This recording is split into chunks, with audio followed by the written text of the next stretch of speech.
నమస్తే, నేను మీ Kishore. Welcome to సత్యాగ్రహి.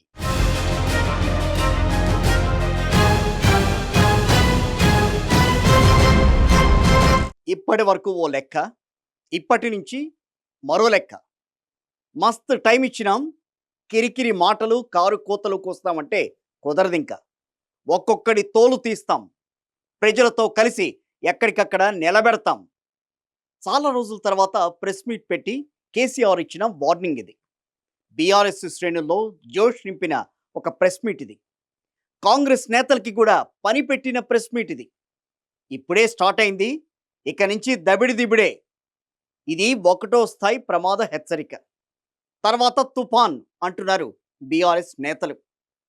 మరి భవిష్యత్ కార్యాచరణపై కేసీఆర్ ప్రణాళికలు ఏ రకంగా ఉండబోతున్నాయి? ప్రభుత్వంపై పోరుబాట ఎలా ఉండబోతోంది? ప్రజల్లోకి వెళ్లేందుకు కేసీఆర్ ఎంచుకుంటున్న మార్గం ఏంటి? కేసీఆర్ తర్వాతి స్టెప్ ఏ రకంగా ఉండబోతోంది? వీటన్నింటికంటే మోస్ట్ ఇంపార్టెంట్ థింగ్, ఇది బీఆర్ఎస్ఆ టీఆర్ఎస్ఆ? ఇదే ఇవాల్టి మన టాకింగ్ పాయింట్.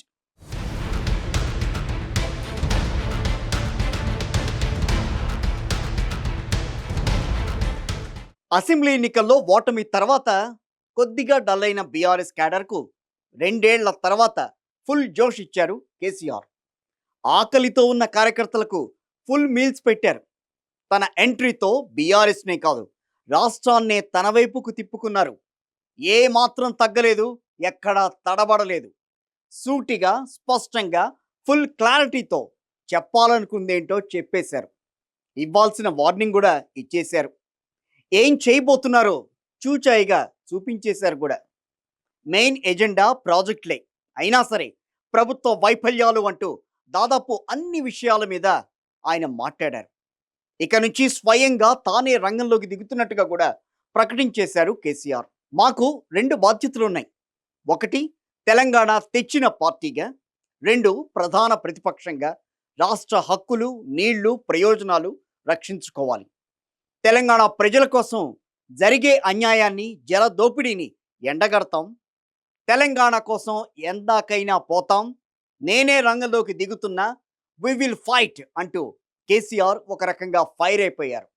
2 ఏళ్ల తర్వాత ప్రజల ముందుకొచ్చిన కేసీఆర్ తాను ఎత్తుకున్న టాపిక్కే ఇంట్రెస్టింగ్గా ఉంది. ఇక్కడ ప్రాజెక్టులను ప్రభుత్వం పట్టించుకోవటం లేదు. ముఖ్యంగా పాలమూరు జిల్లాకు విపరీతమైన అన్యాయం జరుగుతోందంటూ కేసీఆర్ డైరెక్ట్గా నీటి వాటాల మీదకి టాపిక్ను తీసుకెళ్లారు. ఇది ఎందుకంత ఇంట్రెస్టింగ్ అనంటే, ప్రాజెక్టుల విషయంలో కేసీఆర్ని కార్నర్ చేయాలని చూసి ఓ రకంగా సక్సెస్ కూడా అయింది కాంగ్రెస్ పార్టీ. కాళేశ్వరం ప్రాజెక్టులో లోపాలు జరిగాయి, మేడిగడ్డ కుంగిపోవడం కూడా కేసీఆర్ వైఫల్యమే అని ఎన్నికలకు ముందు పెద్ద ఎత్తున ప్రచారం చేసింది, అధికారంలోకి వచ్చింది. ఆ తర్వాత ఏం చేసింది? ఎంక్వైరీ పేరుతో కేసీఆర్ని కూడా విచారించింది. ఇప్పుడు దానికి కౌంటర్ అన్నట్లుగా కేసీఆర్ ఆ ప్రాజెక్టులతోనే రీఎంట్రీ ఇవ్వడం హాట్ టాపిక్గా మారింది. మనం ఓ సామెత వింటూ ఉంటాం, పోగొట్టుకున్న చోటే వెతుక్కోవాలి అన్నది. ఇక్కడ కేసీఆర్ వ్యూహమా, లేక ప్రాజెక్టులంటే కేసీఆర్ బీఆర్ఎస్ఏ అని నిరూపించే ప్రయత్నమా అన్నది మాత్రం తేలాల్సిన విషయం. రాష్ట్ర ప్రయోజనం కదా ఒక ప్రాజెక్ట్ అంటే. ప్రజలకు నీళ్ళు వచ్చేది కదా, ప్రజలు బ్రతికేది కదా, దాన్ని కొనసాగిస్తారు. ఇప్పుడు ఒక్క తట్టెడు మట్టి కూడా తీయలేదండి. మా గవర్నమెంట్ పోయిన తర్వాత పాలమూరు ఎత్తిపోతల పథకంలో ఒక తట్టెడు మట్టి కనీసం నేను తీయలే. మరి దాన్ని ఎందుకు అబాండన్ చేసినరో, దాని వెనక ఏం ఉద్దేశం ఉందో, ఇంత నిష్క్రియాపరత్వం ఏంది, ఇంత దారుణమైంది. 2 నెట్ సంవత్సరాలు గడిచిపోయినాయి. ఇప్పుడు మేము గమనిస్తున్నాం. రైట్, అసలు కేసీఆర్ ఏం మాట్లాడారు, ప్రభుత్వానికి ఏం వార్నింగ్ ఇచ్చారు అనేది ఇప్పుడు ఒకసారి చూద్దాం. మనం ముందే చెప్పుకున్నట్టుగా కేసీఆర్ మాట్లాడింది ప్రభుత్వాన్ని టార్గెట్ చేసింది కూడా ప్రాజెక్టుల మీదని చెప్పాలి. పక్కనే ఉన్న ఆంధ్రప్రదేశ్ రాష్ట్రం ఏర్పాటు చేయడమే తెలంగాణకు శాపమైందని మండిపడ్డారు కేసీఆర్. ఇక్కడ మరీ ముఖ్యంగా ఉమ్మడి మహబూబ్ నగర్ జిల్లాకు తీవ్రమైన అన్యాయం జరిగిందని కేసీఆర్ వెల్లడించారు. 50 ఏళ్ల పాటు పాలించిన కాంగ్రెస్, ఆ తర్వాత 20 ఏళ్ల పాటు పాలించిన టీడీపీ పాలమూరును కోలుకోలేని దెబ్బ కొట్టాయని ఆవేదన వ్యక్తం చేశారు కేసీఆర్. జిల్లా మొత్తం కృష్ణానది పారుతున్నా ఆ జిల్లాకు నీరివ్వకుండా ఎండబెట్టారు అని గుర్తు చేశారు ఆయన. కృష్ణానది పారే జిల్లాను గంజి కేంద్రాలుగా పెట్టే జిల్లాగా మార్చారని నిప్పులు చెరిగారు కేసీఆర్. పాలమూరు రంగారెడ్డి ప్రాజెక్టు విషయంలో తెలంగాణకు కేంద్ర రాష్ట్ర ప్రభుత్వాలు కలిసి ద్రోహం చేస్తున్నాయని, వారు తలపెట్టిన దుర్మార్గాలు కూడా అందరికీ తెలియవని చెప్పారు కేసీఆర్. ఇక కేంద్ర ప్రభుత్వంతో తమాషా బీజేపీ మొదటి నుంచి మాకు తెలంగాణకు శని అయింది. ఇది కేంద్ర ప్రభుత్వం ప్రతిదాన్ని వ్యతిరేకించడమే. ప్రతిదాన్ని చంద్రబాబు నాయుడు ఎన్డీఏలో చేరడం, ఆయన మాటలు పట్టుకొని వ్యతిరేకించడం, అడ్డంగా ఇష్టం వచ్చిన పద్ధతిలో. మేము బాగా కొట్టాన్ని మేము ఉన్న రోజులు అనేకమైనటువంటి పోరాటాలు చేసి దాన్ని అప్పటికప్పుడు సాధించుకున్నాం. అనుమతులు కానీ ఇంకోటి కానీ మొత్తం 9-10 అవసరం పడతాయి. అందులో 6 అనుమతులు ఆల్రెడీ వచ్చేసినాయి.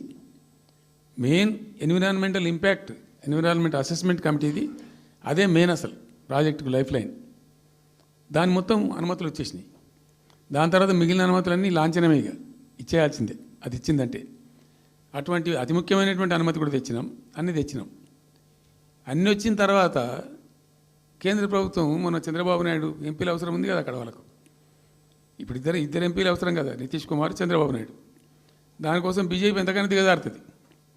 ఆడ ప్రభుత్వం నిలబెట్టుకోవాలి కాబట్టి ఎంతకైనా దిగజారి ఆయన మాట పట్టుకొని డిపిఆర్ను వాపసు పంపించారండి. మేము ఉన్న రోజులు రాలే డిపిఆర్ వాపసు, అనుమతులు తెచ్చిన ఉంటాం మేము. ఇంకా డిపిఆర్ వాపసు వస్తే భూమి ఆకాశం ఒకటి చేయాలా రాష్ట్ర ప్రభుత్వం? ఎంత లొల్లి చేయాలా, ఎంత హడావుడి చేయాలా? ఆల్ పార్టీ డెలిగేషన్ తీసుకుపోవాలి. అవసరం వస్తే మేము వడ్లు కొనకపోతే పోయి ఢిల్లీలో ధర్నా చేసినామండి మేము అప్పుడు. కానీ ఒక ఇంత పెద్ద ప్రధానమైన 3 జిల్లాలకు సంబంధించిన ప్రాజెక్టు డిపిఆర్ వాపసు పంపిస్తే వీళ్ళు కుయ్యలేదు, కుట్టుకోలేదు, వాళ్ళకి చెప్పని కూడా చెప్పలేదు. సమైక్య ఆంధ్రప్రదేశ్లో అత్యంత దారుణ వివక్షకు గురైన జిల్లా పాత మహబూబ్ నగర్. వనరులు లేక కాదు, అక్కడ వసతులు లేక కాదు. కృష్ణానది ప్రవేశించేదే మహబూబ్ నగర్ జిల్లాలో తెలంగాణ నుంచి. అసలు ఎస్ఆర్సి అంటే స్టేట్ రీఆర్గనైజేషన్ యాక్ట్లో ప్రతిపాదించి ఇప్పటికే పనులు జరుగుతున్న ప్రాజెక్టులను మార్చకూడదని, వాటిని తప్పనిసరిగా కొనసాగించాలని చట్టం చెబుతున్నా వాటన్నింటినీ కూడా పక్కన పెట్టారని నిన్న కేసీఆర్ గుర్తు చేశారు. దేవునూరు, ఇచ్చంపల్లి ఇలా అనేక ప్రాజెక్టులను రద్దు చేశారని ఆయన చెప్పారు. ఇప్పుడు కూడా చంద్రబాబు ఏపీ ప్రభుత్వం గోదావరి మీద అరాచకం చేసి నల్లమల సాగర్, ఈ సాగర్, ఆ సాగర్ అంటూ నీళ్ల దోపిడీ చేస్తుంటే రాష్ట్ర ప్రభుత్వం ఏమాత్రం పట్టించుకోవటం లేదని కేసీఆర్ మండిపడ్డారు. అటు కృష్ణాలో పాలమూరు ఎత్తిపోతలకు అన్యాయం జరుగుతున్నా ప్రభుత్వం చాలా సైలెంట్గా ఉందని ఆగ్రహం వ్యక్తం చేశారు. అలాంటప్పుడు మరి ఎవరి ప్రయోజనాల కోసం ఈ రాష్ట్ర ప్రభుత్వం ఉన్నట్లని ప్రశ్నించారు ఆయన. ప్రభుత్వం కూడా సర్వభ్రష్ట ప్రభుత్వం, సర్వముల భ్రష్టమైంది. అందుకే ఎట్టి పరిస్థితుల్లో నేనే స్వయంగా రంగంలోకి దిగాలనుకున్నా, దిగినా ఈరోజు డెసిషన్ అయిపోయింది. 4 రోజుల్లో ఆయా జిల్లాల నాయకులతో సమావేశమై గ్రామాన డప్పు కొడతాం, మొత్తం సభలు పెడతాం, కవులు, గాయకులు, కళాకారులందరినీ తట్టి లేపుతామని కేసీఆర్ సమర శంఖాన్ని పూరించారు. తెలంగాణ ప్రయోజనాల కోసం ఎవరితోనైనా కొట్లాడతాం, ఎవరి ముఖాలు చూసేది లేదు, డెఫినెట్గా ఫైట్ చేస్తాం, నీటి హక్కులను రక్షించుకుంటాం అని తేల్చి చెప్పారు కేసీఆర్. మేము అదొకటి అడ్డం పొడుగు మాట్లాడి, కిరికిరి మాటలు మాట్లాడి, ఈ కారు కూతలు కూసి ఏదో చేస్తామనుకుంటే నడవదిగా. మేము తొందరపడి మేము ఎందుకు కన్నెర్రయ్యి మా ప్రభుత్వం పోయింది వీళ్ళు వచ్చింది అనేటువంటి ఒక పిచ్చి అయ్యి అట్లా మేము చేయలే, అటువంటి వాడికి పోలే. ఇష్యూల మీద పోరాడుతున్నాం, ఒకే ఫీజు రియంబర్స్ మీద పోరాడుతున్నాం, ఇంకోటి పోరాడుతున్నాం, రకరకాల భూదందాల మీద, దోపిడీ మీద, చెర్ల మీద, చెర్ల మీద పోరాడుతున్నాం. పార్టీ కొట్లాడుతున్నది, తప్పదు కాబట్టి కొట్లాడుతాం. ఇప్పుడు మొత్తం మొదటికే ముప్పు వచ్చే పరిస్థితి ఉంది. ప్రాజెక్టులతోనే ఆగిపోలేదు ఆయన. ప్రభుత్వ వైఫల్యాలు అంటూ అన్ని విషయాల మీద గళమెత్తారు. మా ప్రభుత్వమేమో సంక్షేమం, అభివృద్ధి, పారిశ్రామికీకరణలో, ఐటీ రంగంలో, క్రైమ్స్ను తగ్గించడంలో, లా అండ్ ఆర్డర్ మెయింటెనెన్స్ చేయడంలో ఒక మంచి పద్ధతిలో ఫాలో అయింది. కానీ ఇప్పుడున్న కాంగ్రెస్ ప్రభుత్వ పరిస్థితి ఏంటి? నడి రోడ్డుపై హత్యలు జరుగుతున్నాయి, మానభంగాలు చోటు చేసుకుంటున్నాయి. అయినా ఎక్కడ అడిగే దిక్కులేదు, దారుణాలేమో పెరిగిపోతున్నాయి. ఇవన్నీ చూస్తూ ఇక ఉపేక్షించేది లేదని కూడా స్ట్రాంగ్గా వార్నింగ్ ఇచ్చారు కేసీఆర్. ఏళ్ళ దాకా వేరే కథ, రేపటి నుంచి వేరే తోలు తీస్తాం. ఎక్కడికక్కడ ప్రజలు ఖచ్చితంగా ఎక్కడికక్కడ నిలబెట్టే ప్రయత్నం చేస్తాం. అడుగున చెక్ చేస్తాం, ప్రతి విషయంలో చెక్ చేస్తాం. Sufficient time we have given. ఇక హామీల విషయం గురించి మాట్లాడుకున్నారు కాసేపు. హామీల విషయం మీద ఆయన మాట్లాడింది ఏంటనంటే చాలా గట్టిగా నిలదీశారు.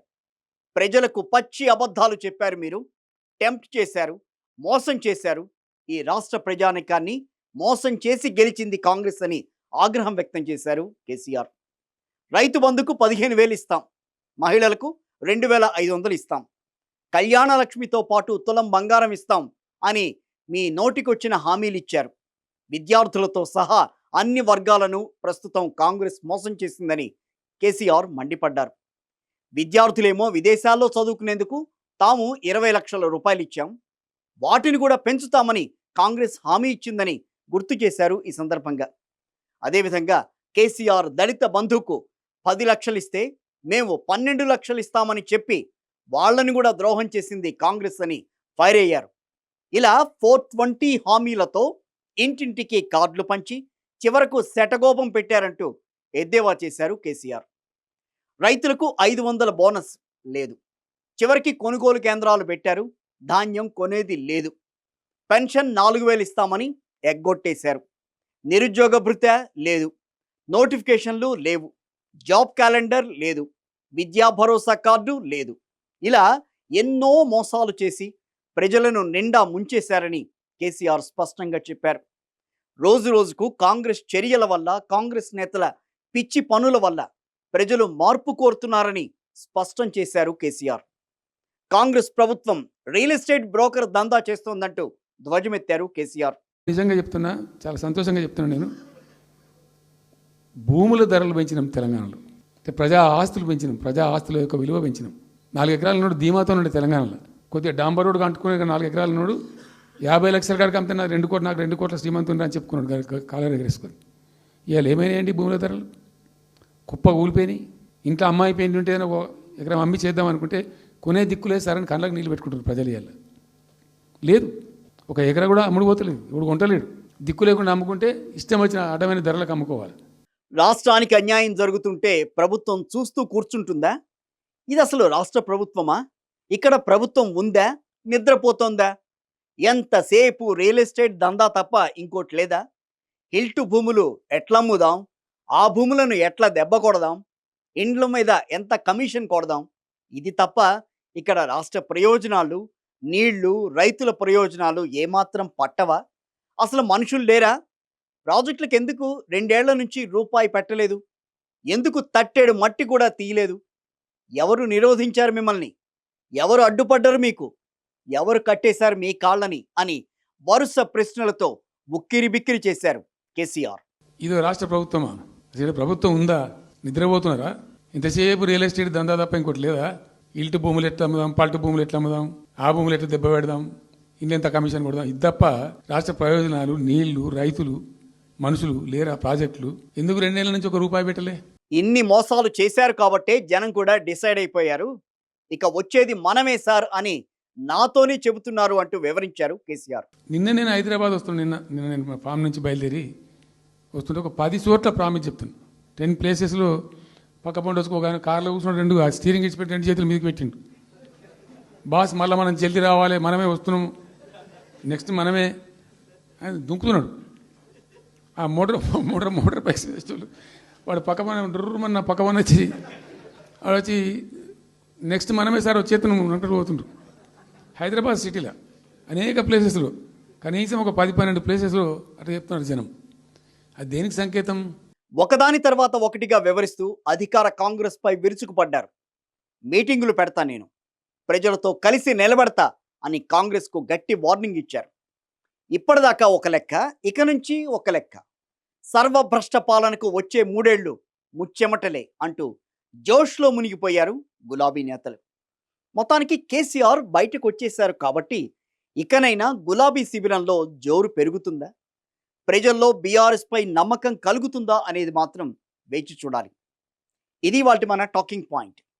మరో ఇంట్రెస్టింగ్ టాపిక్తో మళ్ళీ మీ ముందుంటా.